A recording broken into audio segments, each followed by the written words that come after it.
Well, good morning. It is September 2nd, mile about 2,230, 35, something like that. Anyway, day 3.5 in Oregon, or in Washington now. Jeez. Yeah, welcome to Washington.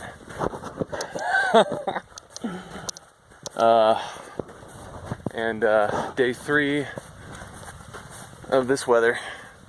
This is the first little reprieve in the pretty much downpour to sprinkling to downpour that we've had in the last 3 days or so. It's actually my let's see if the sarcasm will get through. My favorite kind of weather. Being rather cold and soaking wet to the bone. You know, the first day is never really a problem because of course we've got all this fancy rain gear, right? So you just keep going. Setting up your tent though when it's raining is a little trickier to keep things dry. But once you get the rain fly on, you're okay. The second day of it being like this, it gets a little more interesting because everything that got wet the first day never gets a chance to dry out. And then you put it all back on the second day, and again it's raining the second day. So then you keep going. But then you set up your tent the second night, and everything is a little bit wet from the previous night. And your down sleeping bag, even though it's in a waterproof, compressible sack while you're hiking, while you're sleeping in it, it's subjected to all of this misty, moist air, even if it's not getting hit head on by the downpour outside your tent. So the down starts to mat up a little bit, and you start to feel chilly. So then here we are on the third day. Everything is close to soaking wet, and you start hiking again, and almost lost a trekking pole there. And you start hiking again, and you're like, you know what, I'll deal with it later. But you're secretly thinking in the back of your mind, like, the forecast that I saw before I left Cascade Locks said no rain is likely, or at least only a 20% chance of rain anywhere, even up until White's Pass, which is 2 days away for me right now. And then you're also thinking, oh, well, you saw Coppertone yesterday, and he said 5 days of nothing but rain from now on, and then more rain up near Stevens Pass where he's going next. And you're like, well, that's freaking great. That's just awesome. So I guess at this point I've got two choices. I can try to hold on to the hope that I can be warm and dry for the next week and a half at least, or probably even until I get to Canada. Or I can just accept the fact that I'm going to be cold and wet and slightly grumbly, because this, after all, is my favorite kind of weather.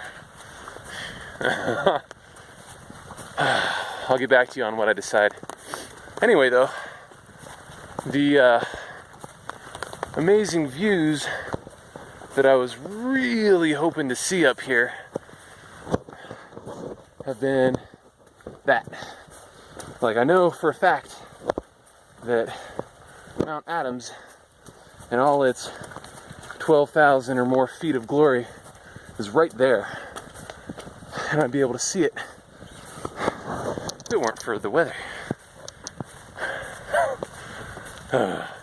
And I missed out on Mount St. Helens yesterday, and probably this morning already on some viewpoints.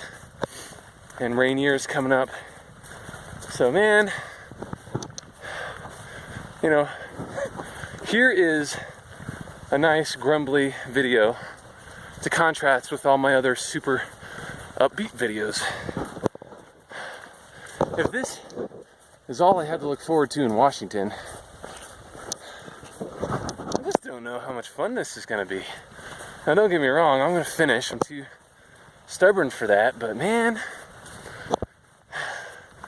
another 400 miles and change of this, I mean, it's got its perks. Okay, let's look on the bright side. Makes it feel more like a quest, you know?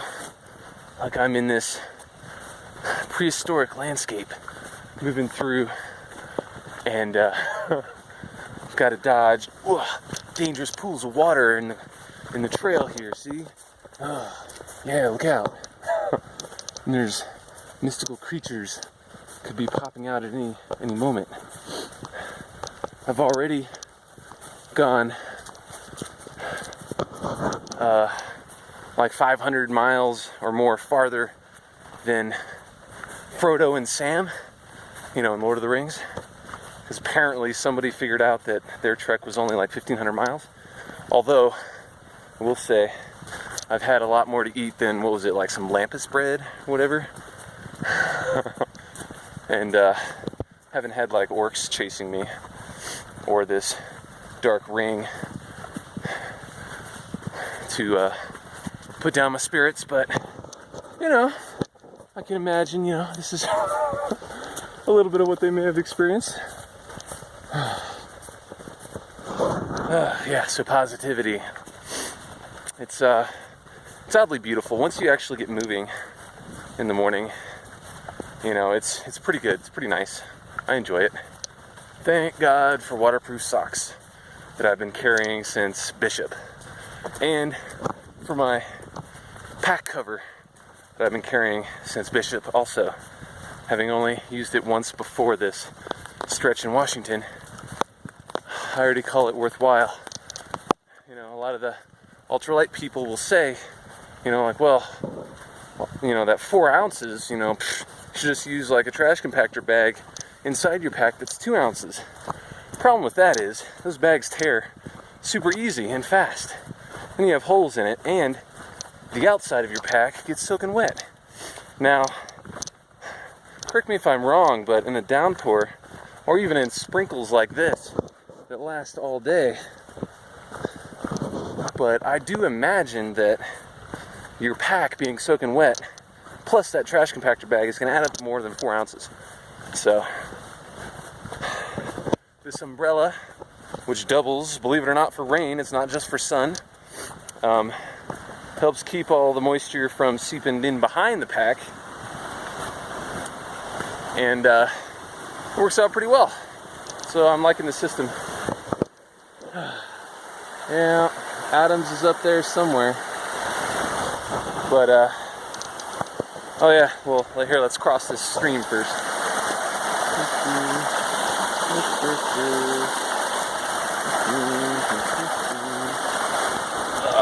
All right. Yeah, so I ran into Coppertone yesterday. He is a trail angel in the truest sense of the word, trail angel, that has been kind of following the same crew, more or less, since near the beginning of the trail.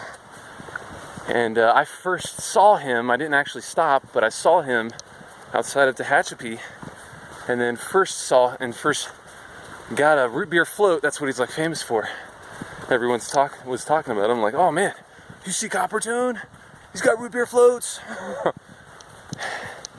And I've seen him like 3 or 4 times now, and it's so amazing. If you're watching, you're amazing, Coppertone, because he won't know if he's nearby or where he is gonna be next unless you talk to him. But Like yesterday, for example, I had no idea he was just around the corner, and then I see his little Frisbee sign saying Coppertone is here. I'm like, what? Even though it was like cold and wet. Had a root beer float. He even had hot tea, and I think I had like a little apple pie. It was amazing. Yeah, so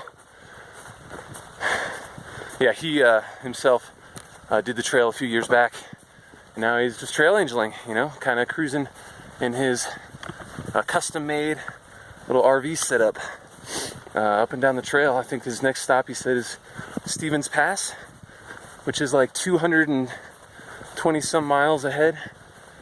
I don't know if I'll make it in time to see him, but we'll see. Oh man, it's starting to come down again. But alrighty, well, I'm gonna get back to dealing with this weather. Maybe next time I talk to you, we'll have some sunshine, and I'll be seeing Mount Rainier. So hope you have a pleasant, warm, comfy, cozy, and dry evening or morning, whenever you're watching this video.